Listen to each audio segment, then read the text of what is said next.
Hello guys, আসসালামু আলাইকুম। আজকেও বাজার করে নিয়ে আসলাম। আর আজকে হচ্ছে একটা ভিন্ন কারণে।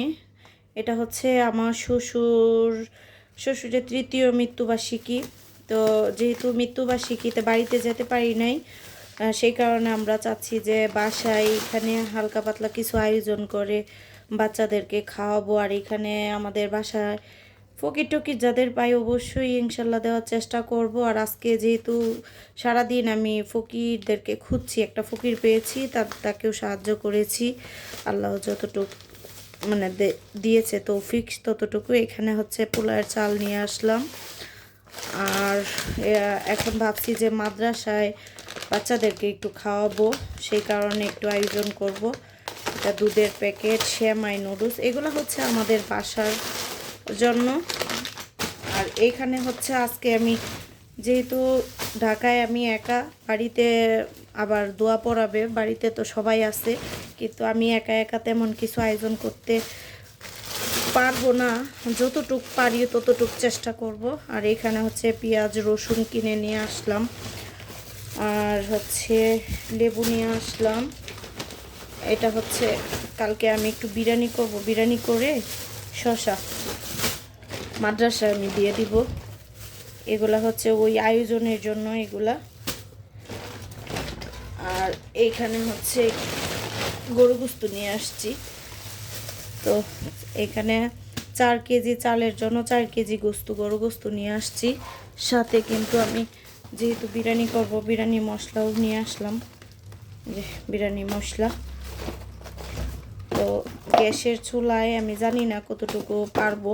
এগুলো আসলে বাড়িতে বড় চুলাতে করলে কিন্তু খুবই ভালো হয় নাড়াচাড়াতে। তারপরও মন তো আর মানে না, যেহেতু বাড়িতে যেতে পারতেছি না, বাচ্চাদের বার্ষিক পরীক্ষা সামনে। এখন গেলে আবার তাড়াহুড়া করে আসতে হবে, তার আবার পরীক্ষার পরে আবারও যেতে হবে, সেই কারণে আমাদের যাওয়া হচ্ছে না। আর আমার শ্বশুর মারা গেছেন এখন 3 বছর হয়ে যাচ্ছে। তো আপনারা সবাই আমার শ্বশুরের জন্য একটু দোয়া করবেন। আর এগুলো হচ্ছে বাসার জন্য একটু পুঁইশাকের বিচি, তারপর এখানে সিম, এগুলো কেনাকাটা করে নিয়ে আসলাম। আর আজকে আলহামদুলিল্লাহ গরু গোস্তটা যথেষ্ট পরিমাণে ভালো পেয়েছি। এখানে চর্বিও ছিল কম, হাড়ও ছিল কম। আর না হলে চর্বি আর হাড় মিলে কিন্তু মাংসটা দেয়, মানে যতবারই কিনছি ততবারই হাড় বেশি থাকে, আর নাহলে চর্বি বেশি থাকে। তা আমার শ্বশুরের উপলক্ষে একটা জিনিস করছি, তাই এই জিনিসটা আমার খুবই ভালো লাগছে যে একটা ফ্রেশ মাংস পাইছি, একদম মানে লাল টকটকা ষাঁড়ের মাংস।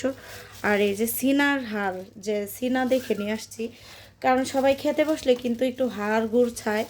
তো যখন খেতে বসে তখন কিন্তু হাড় চাইলে হাড় তেমন, এই যে অল্প পরিমাণে, এই যে 2টা হচ্ছে চর্বির টুকরা। তো মাংস কিনতে গেলে এরকম পাবি, এটা কোনো ইয়া না।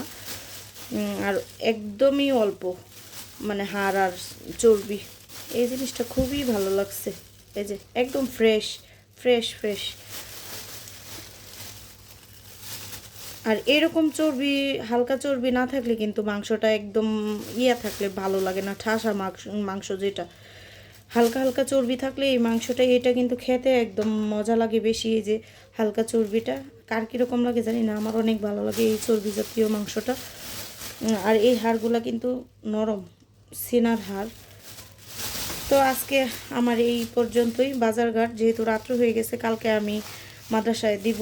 তো আজকে সব কিছু একটু কেনাকাটা করে নিয়ে আসলাম। তো এই ভিডিওটা আপনাদের সাথে একটু শেয়ার করলাম। সবাই আমার শ্বশুরের জন্য দোয়া করবেন। আল্লাহ হাফিজ, আসসালামু আলাইকুম।